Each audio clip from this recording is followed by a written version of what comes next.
자, 여러분들과 함께 그 호르몬계에 대해서 이렇게 이야기를 나누다가 췌장 쪽으로 넘어왔고요. 사실 췌장 쪽과 관련된 이런 당분 대사와 이런 이제 EBM 한방내과에서 진행하고 있는 이런 대사 전환 프로그램이 상당히 밀접한 관계를 가지고 있고, 또 여러분들께서도 이런 췌장의 기능에 대해서 상당히 많이 궁금해 하시기도 할 거고요. 그렇기 때문에 또 우리가 함께 알아보면 여러모로 뭔가 우리의 몸에 대해 가지고 알 수 있는 부분들이 많은 것 같아서 최대한 쉽게 하지만 그렇다고 해서 결코 가볍지 않게 한번 이야기를 나눠보고 있습니다.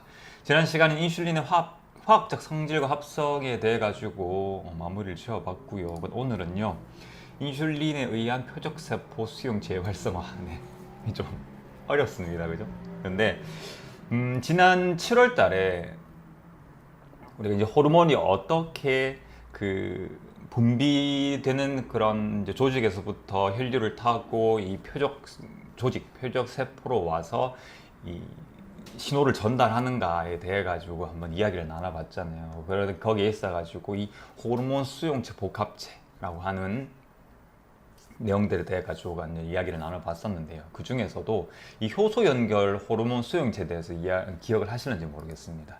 자, 호르몬 수용체 복합체는 호르몬이 뭐 이제 세포 안으로 그 신호를 전달하기 위해 가지고는 이런 수용체 복합체를 형성을 해야 되는데, 거기에 여러 가지 종류가 있다라고 말씀을 드렸고, 거기에 뭐 이온 채널, G 단백질, 그다음에 효소, 그다음에 세포 내에 있는 호르몬 수용체들이 있는데, 그 중에서 이 효소 연결 호르몬 수용체는 이런 G 단백질과 달리 이 세포막을 한 번만 통과하는 막 단백질이 이제 수용체를 이루고 있고, 그 수용체가 안쪽에 효소와 결합하는 부위가 존재를 하고 있다라고 이렇게 말씀을 드렸습니다, 간략하게. 그래서 그 하나의 예시가 바로 이 인슐린이 표적 세포에 와서 그 인슐린이 가지고 있는 신호를 이렇게 전달함으로써 이 세포 안에 인슐린으로 인한 세포의 효과가 이제 나타나는 그런 어떤 부분에서 이렇게 볼 수가 있거든요. 그래서 이 인슐린 수용체는 효소 결합 수용체의 일종이다라고 이렇게 한번 요약을 해볼 수가 있을 것 같습니다. 그럼 인슐린 수용체는 뭐냐? 효소 결합 수용체이고, 그 다음에 분자량이 한 30만 정도가 되는 그런 이제 수용체 단백질입니다. 막 수용체 단백질입니다. 그래서 막 단백질이라고 줄여서 부르기도 하고요. 막 단백질 중에 이제 수용체 역할을 하기 때문에 막 수용체 단백질이라고 보시면 될 것 같습니다. 그리고 얘는 4개의 서브 유닛, 소 단위로 나눌 수가 있습니다. 그래서 좌측 그림에 보시면은 두 개의 가닥이 약간 Y자 형태로 이렇게 붙어 있죠. 그걸 알파 서브 유닛, 알파 소 단위라고 그러고요. 그 다음에 하늘색 그 막대가 세포막을 통과를 해서 안쪽으로 이렇게 깊이 들어가 있습니다. 이걸 베타 서브 유닛, 베타 소 단위라고 그럽니다. 이 4가지의 소 단위가 서로 이제 이황화 결합에 의해 가지고 이렇게 고정이 되어 있습니다. 알파 서브 유닛은 완전히 세포막 외부에 존재를 하고요. 그 다음 인슐린과 직접 이렇게 결합을 하는 이런 어떤 부위입니다. 그리고 베타 서브 유닛은 이제 세포막을 통과해서 그 세포질 안쪽, 세포막 안쪽에 있는 그 세포질에 있는 부위가 효소와 이렇게 이제 그 작용할 수 있도록 이렇게 되는, 뭐 여기서는 자가 인산화라고 하는데요. 인슐린이 세포 외부에 있는 알파 서브 유닛에 이렇게 결합을 하게 되면 그 세포질 쪽에 있는 베타 서브 유닛의 일부가 이제 자가 인산화가 되어서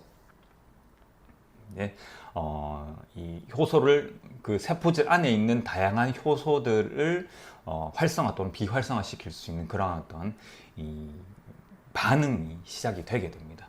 그래서 뭐 반응 순서들은 뭐 수용체 자가 인산화, 뭐 국소 티로신 인산화 효소의 활성화, 뭐 이런 것들을 다 기억을 하실 필요는 없으시고, 일단은 이렇게 인슐린이 뭔가 수용체에 다가와서 결합을 하게 되면 그 결합에 의해 가지고 세포막 안쪽에 있는 이 수용체의 말단부가 뭔가 이렇게 변화가 일어나면서 신호를 전달한다. 그리고 그 신호를 전달한 매개가 바로 효소들이다 라고 이렇게 이해를 하시면 될 것 같습니다.